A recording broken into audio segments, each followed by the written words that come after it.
بسم اللہ الرحمن الرحیم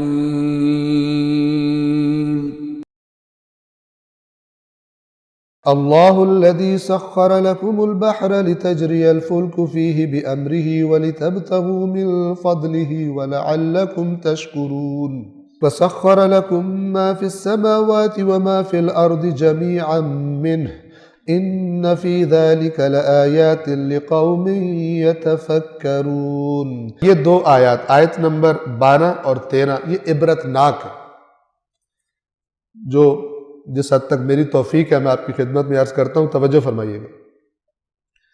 اللہ ہی ہے جس نے تمہارے لیے سمندر کو مسخر کر دیا۔ یہ کیا مطلب ہے اس کا؟ کہ اگرچہ اب تمہاری روٹین ہے، کشتیوں میں بیٹھ کے تم سمندر کی سیریں کرتے ہو، تجارت کرتے ہو، فلان کرتے ہو، لیکن یہ سوچو کہ یہ جو سمندر تمہاری بات مان رہا ہے اور تمہاری کشتی کو چلاتا ہے، سپورٹ کرتا ہے، اسے ڈوبنے نہیں دیتا، یہ کہاں سے آیا؟ یہ جو کسی سائنسدان نے ڈسکور کیا، وہ جسے کہتے ہیں لا آف فلوٹنگ باڈیز، کہ یہ جو باڈیز، جو اجسام پانی میں تیرتے ہیں، یہ کس قانون کو فالو کرتے ہیں؟ اللہ یہ اشارہ فرماتا ہے کہ اللہ ہے جس نے سمندر کو تمہارے لیے مسخر کیا تاکہ کشتی اس کے حکم سے چلے، یعنی اگر اس کا حکم نہ ہو تو غرق ہو جائے۔ یعنی اس کا بنایا ہوا قانون ہے جس کو سمجھ کر تم کشتی بناتے، اور وہ کشتی پانی میں تیرتی ہے، اور جس کو وہ قانون پتہ ہے، اس جتنا بڑا جہاز بنا دو، لوہے کا بنا دو، بھاری سے بھاری جہاز بنا دو، اگر وہ اس شرط کو پورا کر رہا ہے جو پانی کو اللہ نے اس تاثیر رکھی ہے، تو وہ تیرے گا۔ اور بالکل ہلکی سی ایک سوئی، ایک پن جو اس قانون کو پورا نہیں کر رہی، وہ ڈوبے گی پانی میں، وہ پانی کے اوپر فلوٹ نہیں کرے گی، تیرے گی نہیں۔ توجہ فرمائیں، یہ قانون اللہ کا بنایا ہوا ہے۔ کسی سائنسدان، کسی کشتیاں، ایسا نہیں کہ جس نے پہلی دفعہ کشتی بنائی ہو اس نے پانی کے اندر بھی پانی کو تلقین کی ہو کہ میں کشتی بنا رہا ہوں، تم نے اس کو مثلا تیرنے دینا۔ یہ اللہ کا بنایا ہوا قانون ہے جس کے تحت اللہ ہے جس نے سمندر کو تمہارے لیے مسخر کر دیا تاکہ کشتی اس کے حکم سے چلے اس سمندر میں، اور تاکہ تم اس کا فضل تلاش کرو، یعنی رزق تلاش کرو، تجارتیں کرو، فائدے اٹھاؤ۔ اور اب مومن کے لیے کیا ہے؟ غیر مومن کے لیے پہلا والا ہی، تاکہ تم اس کا فضل تلاش کرو، یعنی کھاؤ پیو، تجارتیں کرو۔ لیکن مومن کے لیے کیا ہے؟ اور تاکہ تم اس کا شکر ادا کرو۔ مومن ہر چیز کو اللہ سے منسوب کرتا ہے اور ہر بات پہ اس کا شکر ادا کرتا ہے۔ اگلی آیت، آیت نمبر 13۔ اب آپ کو یہ واضح ہے مسخر کا مطلب کیا ہے۔ مسخر یعنی تم اس کو یوز کر رہے ہو، تم اس سے فائدے اٹھا رہے ہو، ورنہ خداوند عالم مثلا ایک وہ اس میں موج اٹھا دے، تمہارے بڑے سے بڑے جہاز غرق ہو جائے۔ آپ نے سونامی کے مناظر دیکھے ہیں، وہ کئی بڑے بڑے جہاز اس نے سمندر سے اٹھا کے زمین پہ رکھ دیے تھے لا کر، اگر پانی بپھر جائے تو وہی پھر غرق کر دیتا ہے۔ فرعون غرق ہو گیا، جس پانی پہ ناز کر رہا تھا کہ نہریں میرے آرڈر سے چلتی ہیں، میرے تحت فرمان ہے، تو وہ جہاں سے نہریں آ رہی تھی اسی میں غرق ہو گیا۔ وہ اللہ کے تحت فرمان ہے۔ مسخر کا معنی واضح۔ اب توجہ فرمائیے اگلی آیت۔ اور کیا کیا مسخر کیا اللہ نے؟ اور جو کچھ آسمانوں میں اور جو کچھ زمین میں ہے سب کو، یعنی سارا کا سارا، اس نے اپنی طرف سے تمہارے لیے مسخر کر دی۔ کس کے لیے؟ اپنے نائب کے لیے، بشر کے لیے۔ یہ دائرہ دیکھیں کہاں تک پھیلا دیا ہے۔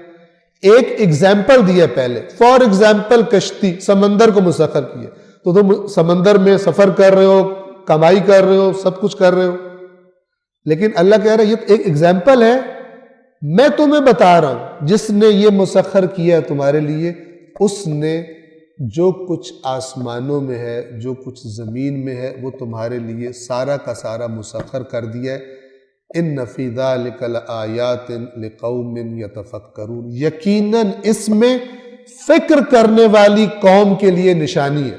اب ان دو آیات کو دیکھیں کہ اگر بندہ اس کو دیکھتا ہے تو کیا سمجھ میں آتا ہے اس کے کہ سورج سمندر مسخر ہے، میں اس پہ سفر کر رہا ہوں، میں یوز کر رہا ہوں اس کو، کیا کیا کر رہا ہوں اس کے ساتھ۔ تو جس نے یہ ایمان والا وہ کیا سمجھے گا، اس کو کیا میسج ملے گا اس آیت سے کہ جس نے یہ کیا ہے وہ مجھے کہہ رہا ہے کہ باقی سارا بھی کر دیا مسخر، اب چلا اس کو اور پہنچ وہاں پر۔ ستاروں پہ جو ڈالتے ہیں کمند، ٹھیک ہے نا، جیسے اقبال نے فرمایا، تو ہماری کمندیں پھنس گئی بس پتہ نہیں کس کس کاموں میں۔ تو یہ ستاروں پہ کمند بلکہ ستاروں سے آگے، ستارے جس کی گرد راہ ہو وہ کارواں تو ہے، پرے ہے چرخ نیلی فام سے منزل مسلمان کی، ستارے جس کی گرد راہ ہو وہ کارواں تو ہے۔ یعنی جب کارواں چلتا ہے گرد اڑتی ہے نا، تو ایسا کاروان ہے اے مسلمان کہ جس کی گرد راہ کیا چیز ہے، ستارے ہیں، ستاروں کو بھی پیچھے چھوڑ کے تو آگے جاتا ہے۔ تو اپنے نائب میں خدا نے بہت پوٹینشل رکھا۔ اس آیت کا اس نے جو دائرہ بڑھایا انسان کی پہنچ کا، اس میں آپ دیکھیں آج تو انسان بہت پیچھے ہے۔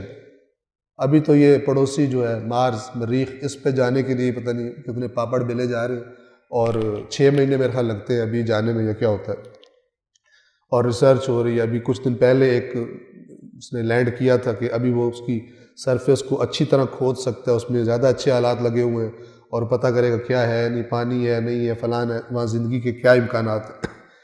تو یہ بہت ابھی سمجھ لیں، ابھی وہ چھوٹا بچہ اٹھ کے کھڑا ہوا ہے اور ابھی کچھ چیزوں کو پکڑنا سیکھ رہا ہے، مثلا انسان ابھی اس حالت میں۔ ابھی تو کیا ہے، ما فی السماوات و ما فی الارض، پتہ نہیں کیا کیا چیزیں انسان نے ایجاد کرنی ہے، قرآن نے دائرہ کھول دیا۔ تو یہ سب سے پہلے دعوت ہوتی مسلمانوں کو، اب دوسرے ڈال رہے ہیں ستاروں پہ کمند، اور ہم بد دعاؤں سے کام چلا رہے ہیں۔ سر ہماری ایجوکیشن پوزیشن دیکھیں، ہمارے تعلیمی صورتحال ملک کی ہم دیکھیں، دیہاتوں میں جائیں، اندرون سندھ میں آپ چلے جائیں، بچوں کی کیفیت دیکھیں آپ۔ اب میں مثلا بیٹھ کے کراچی میں کھا رہا ہوں، پی رہا ہوں، اور میں دیکھ رہا ہی نہیں ہوں کیا ادھر۔ قرآن والا اسلام میرے اندر نہیں ہے، کوئی اور 2 نمبر اسلام میرے اندر ہے تو ہے، بالکل میں کلیئر اور واضح کہہ رہا ہوں۔ یہ جو قرآن والا ہے وہ تو کہتا ہے وہ قیامت کوئی نہیں مانتا جس کو مسکین کی پرواہ نہیں ہے، جو طعام مسکین کی ترغیب نہیں دیتا وہ قیامت کا منکر ہے۔ کیا تو نے اس کو دیکھا جو قیامت کو نہیں مانتا؟ یہ وہ ہے جو یتیم کو دھکے دیتا ہے اور مسکین کو کھلانے کی ترغیب نہیں دیتا۔ سمجھتا اللہ نے جب ان سے کہا جاتا ہے ان کو کھلاؤ تو کہتے ہیں اگر اللہ نے کھلانا ہوتا تو خود نہ کھلا دیتے۔ سورہ یاسین میں یہ، اگر مجھے آپ کو پرواہ نہیں ہے محروم طبقے کی تو مشکل ہے ثواب بھی ملے۔ ایک بندہ جو ہے وہ کہے یا اللہ مجھے بس ثواب لینا ہے اور اس سے کچھ نہیں لینا، نہ مجھے عمل کرنا ہے اس پر۔ جو کانسیپٹ قرآن دیتا ہے، جو تصویر قرآن بناتا ہے دماغ میں انسان کے، وہ ذمہ دار انسان کی ہے، بہت بڑے ذمہ دار انسان کی ہے، خلیفۃ اللہ کی تصویر ہے وہ۔ جو کچھ آسمانوں اور جو کچھ زمین میں ہے سب کو اس نے اپنی طرف سے تمہارے لیے مسخر کیا، فکر کرنے والوں کے لیے یقیناً اس میں نشانیاں ہیں۔ صدق اللہ العلی العظیم۔